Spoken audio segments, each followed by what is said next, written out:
Assalamualaikumnya ada, cuman dia kayak selamat malam. Saya tak mau disebut selamat malam. Iya malam selamat, besok pagi.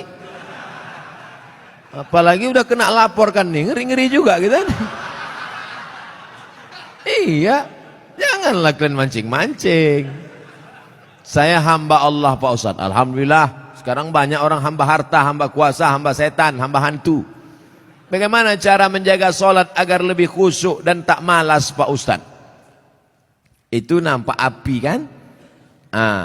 Kalau nanti terlintas di hatimu malas sholat, bakar jari sebentar. Berapa lama kau tahan? Buatlah. Agak-agak gosong sedikit.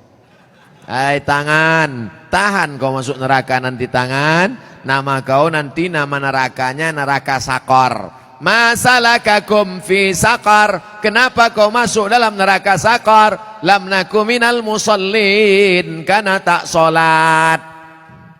Bakar. Makanya Muhammad Ali kemana-mana bawa mancis. Muhammad Ali petinju, mana-mana bawa mancis. Padahal dia tak merokok. Ditanya orang, kenapa kau bawa mancis? Asal terlintas di otakku mau buat dosa, aku bakar tangan. Kalau mancis tak mempan, obor bawa. Bagaimana sholat ini khusyuk Pak Ustadz? 5. Yang pertama, ketika berwudu khusyuk. Waktu menyuci tangan, bersih dosa dari tangan. Waktu memasukkan air ke mulut ke hidung, bersihkan dosa-dosa mulut, dosa-dosa lidah, dosa hidung. Waktu air dibasuh ke muka, keluar dosa-dosa biji mata, banyak silap salah. Waktu air menyiram tangan, keluar dosa-dosa dari ujung jari jemari. Khusyuk. Waktu air mengusap kepala, keluar dosa isi kepala yang kotor sampai ke lubang telinga. Waktu air menyiram kaki, keluar dosa-dosa kaki yang dilangkahkan ke tempat maksiat dan dosa. Makanya ketika berwuduk itu jangan bercakap. Ini banyak orang yang sambil wuduk bercakap. Itu loh, aku bilang sama kau kemarin, panjat pinang itu jangan besar-besar kali pinangnya. Modal kita pun tak ada, tapi kau itulah. Pak RT kan udah ngasih, Pak RW kenapa enggak juga? Entahlah, kentutlah sama dia. Gitu. Itulah maka tak khusyuk. Karena ketika wudhu masih bicara dunia. Lalu dari tempat wudhu ke tempat sholat tak boleh tasbih. Tasbih menggerak-gerakkan. Tak boleh. Tasbih tak boleh. Yang boleh tasbih. Subhanallah. Makanya kalau ada ngajak-ngajak ngobrol tak usah. Gimana kabar? Subhanallah. Subhanallah. 3. Ada terdengar azan, jawab hayya 'alas shalah. La haula wala quwata. Jangan bicara waktu azan. Siapa yang bicara ketika azan dikumandangkan, matinya mati su'ul khatimah. Begitu kata Syekh Imam Nawawi, Syekh Jalaluddin Abdurrahman As-Suyuti. Hati-hati. Lalu kemudian yang keempat, membaca bukan mutalaah. Mutalaah mulut tak bergerak. Waktu sholat itu membaca Allahu Akbar kabira walhamdulillahi katsira wajhatu wajhi. Ini banyak orang sholat mulutnya diam.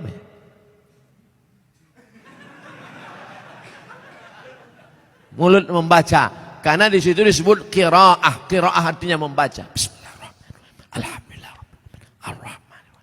Yang kelima, mengerti apa yang dibaca. Itulah mengapa tadi saya pilih ayatnya, ayat-ayat pendek supaya besok kalau sholat zuhur mengerti apa yang dibaca.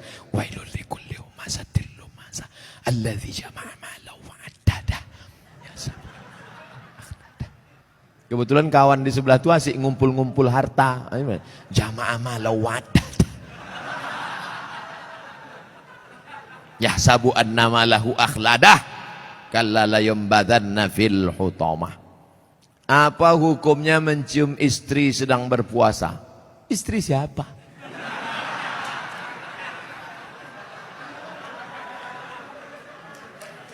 Kalau istri engkau yang kau cium maka tak batal. Dalilnya Nabi mencium Aisyah. Tapi kalau dia ihtiyat, hati-hati, takut dia tak bisa mengendalikan hawa nafsunya seperti Nabi Muhammad SAW, maka dia ihtiyat, dijaganya. Tapi hukum aslinya tak batal. Tapi kalau sampai memperturutkan hawa nafsu, maka jatuh dalam batal, rusak puasanya.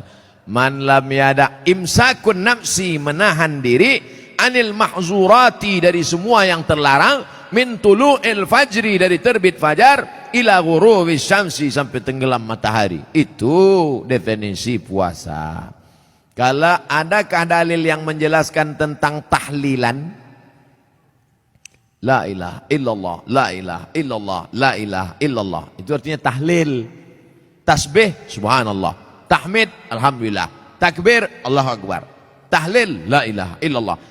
Man halala, siapa yang mengucapkan tahlil, summa ahda thawabahu ilal mayyit, kemudian tahlil itu dihadiahkannya kepada si mayit, orang mati, yantafi'u bihi, pahalanya sampai dan orang mati itu dapat manfaat. Begitu kata Imam Ibnu Taimiyah dalam kitab Majmu' Fatwa Ibnu Taimiyah.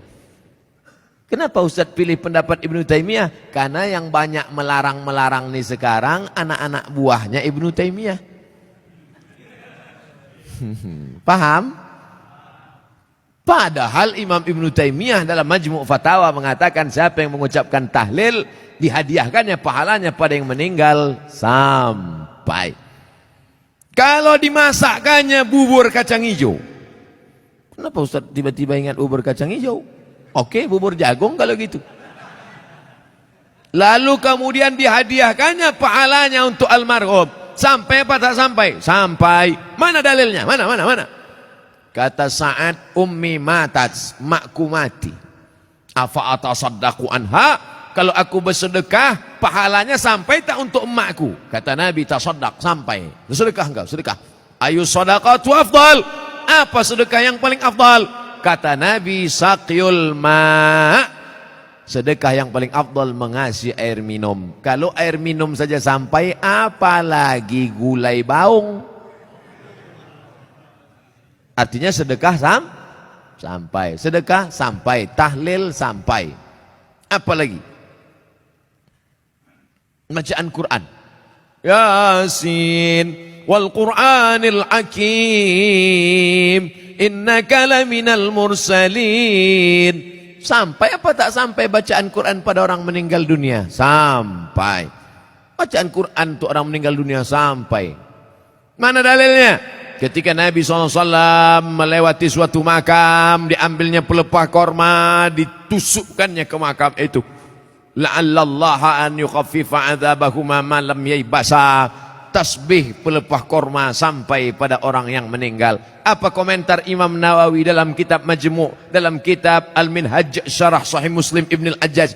Kalau tasbih pelepah korma saja sampai, apalagi bacaan Quran orang yang beriman. Buka kitab Ar-Ruh, punya Imam Ibnu Qayyim Al-Jauziyah, murid Imam Ibnu Taimiyah, punya murid namanya Ibnu Qayyim Al-Jauziyah, punya kitab namanya Ar-Ruh. Diriwayatkan sampai kepada Imam Ahmad bin Ambal lewat di suatu makam, ada orang membaca Al-Quran. Imam Ahmad bin Ambal melarang, tapi orang itu menyebutkan riwayat hadis, ternyata perawinya thiqah, bahwa Nabi punya sahabat namanya Abdullah bin Umar, anak Umar bin Khattab, berpesan, kalau aku mati nanti, bacakan di atas kuburku, pada bagian kepalaku pangkal Al-Baqarah, pada bagian kakiku ujung Al-Baqarah. Itulah dalil bacaan Quran sampai untuk orang yang sedekah sampai, tahlil sampai, baca Quran sampai. Sudah saya sebutkan dalil-dalilnya. Tak juga percaya, saya tak bisa menjawab. Habis sudah. Saya cuma bisa minta nama lengkap supaya nanti kalau mati saya kirim. Kalau tak sampai, cepat-cepat kasih kabar.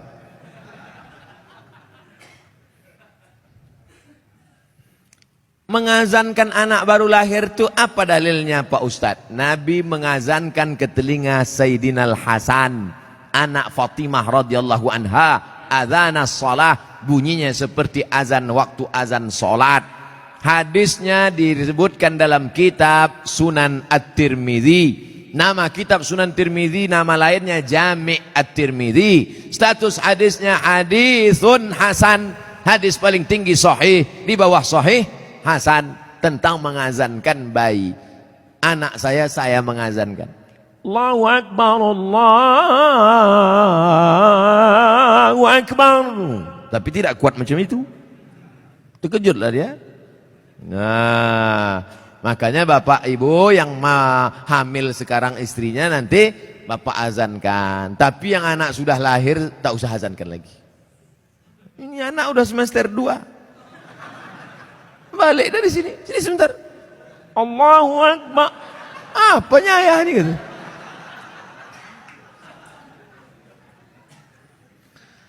Saya mau tanya mengenai pernikahan uang hantaran. Bagaimana menurut pandangan Ustadz kalau si ibu wanita itu meminta uang hantaran mahar yang cukup tinggi? Ada tiga kemungkinan ini. Pertama memang mau bertanya masalah hukum. Yang kedua mau menyindir mak tua dari sini. Yang ketiga mau menawar. Perempuan yang paling baik aqalluha mahran, yang maharnya paling murah. Wahai ibu-ibu, turunkan harga mahar. Sebetulnya yang menetapkan harga mahar ini wali, ayah. Tapi sekarang banyak ayah yang anggota isti, ikatan suami takut bini. Maka yang berperan sekarang ibu-ibu, matre. Banyak perempuan lebih mau makan di daun daripada makan di pinggan. Oleh sebab itu turunkan standar ini sedikit. Jangan nanti setelah dia hamil barulah na'udzubillah, na'udzubillah. Datang dia baik-baik. Idza ja'akum man tardawna dinahu. Kalau datang kepadamu orang yang baik akhlaknya, wa khuluquhu, baik agamanya, fazawijuhu, nikahkan dia. Illa taf'alu, kalau tak kau lakukan, takun fitnatun fil ardi wa fasadun arid, maka terjadi kerusakan yang amat sangat berat. Tolong jangan sampai anak-anak muda ini besok buat baleho turun ke jalan, turunkan harga mahar, turunkan harga mahar.